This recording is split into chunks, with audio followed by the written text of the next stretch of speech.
In today's episode of the Pathwing Presents podcast, I got a very interesting guest here with me today. I'm with Chelsea Casper, and she's hailing over from the folks over at Decile. And at Decile, they're looking at a very interesting angle, right? The website actually gives it away. They say, don't just generate revenue, drive lifetime value. So it's really about harnessing customer data to, basically get business intelligence, BI, and, drive profitability. So that's what Decile is all about. So let's hear from Chelsea how she is, thinking about growth for the company. So welcome to the show. Thank you, Lucas. So Decile is a customer data and e-commerce analytics platform. We help businesses leverage their first-party data to grow profitably.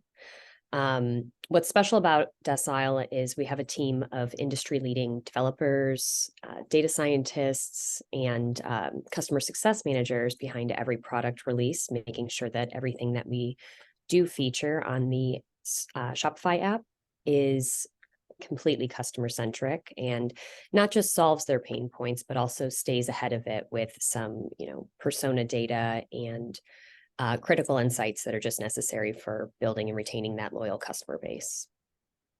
Very good. Now, who would you say would be the types of organizations that you would work with most? Like, what is the profile? What is the industry? What's the size? Maybe tell us a little bit about that.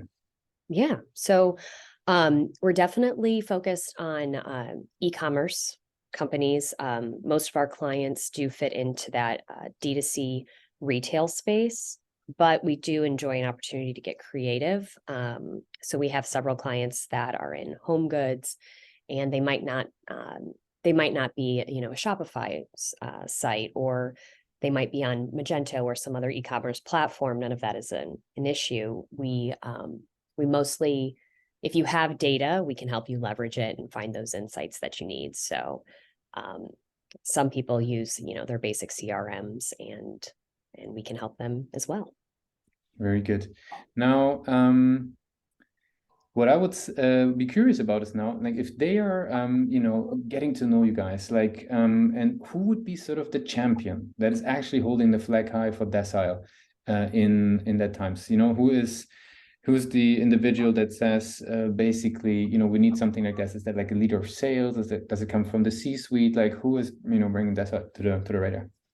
Yeah, so we start usually with the decision makers and team leaders in the e-commerce, marketing, and merchandising teams. And then once we have these weekly calls, or whatever their cadence is that we decide on, and once we start having those calls, they start finding these solutions that they hadn't thought of before. And so then we get the finance, the CFOs that want to join the call, and the customer experience leads that want to join the call. And so we're really just trying to democratize that access to data across the organization and make sure everybody can just get the most that they possibly can out of their first party assets. Very cool.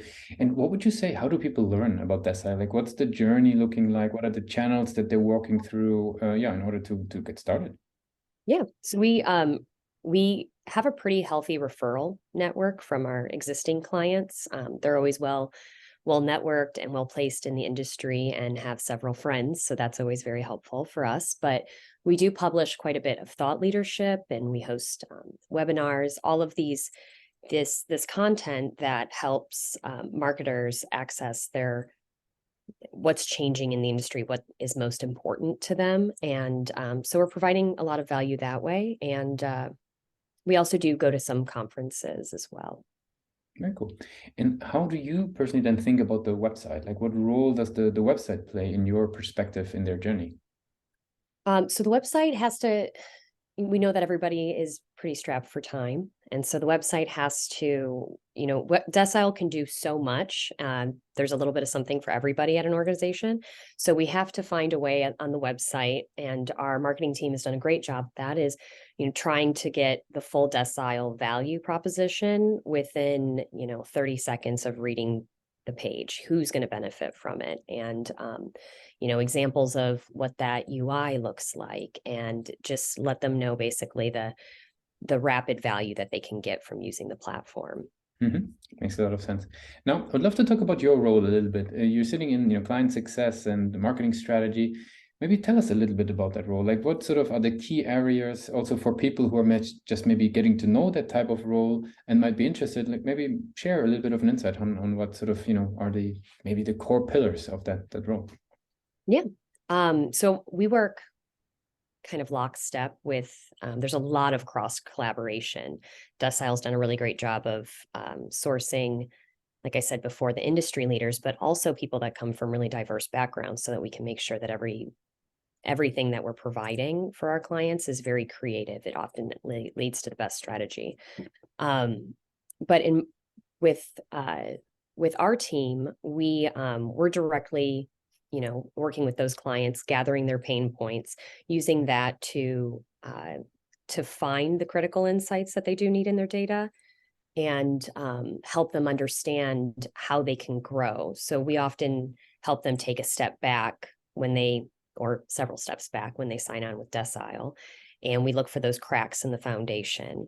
If they're willing to shift from a platform reported conversions, ROAS, all of those kind of outdated metrics, and switch to a more analytics focused organization, we can often fix the issues that are holding them back from maximizing the revenue potential.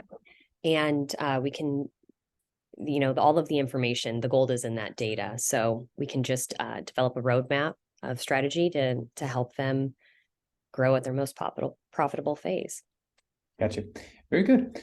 Cool. So now what I would like to do is switch gears a little bit and talk a little bit about your journey, right? We talked about Decile quite a bit. We talked about your role, what you're doing now. I would love to talk about your journey.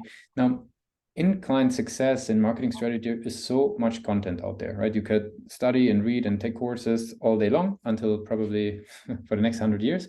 What would be your way to find high quality information? Like, what's your go-to places? Where do you find insights in all the noise out there?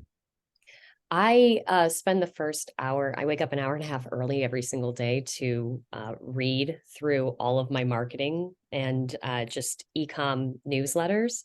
So Modern Retail, I read pretty much everything that they publish. I'm reading, things, marketing strategy from even the music industry.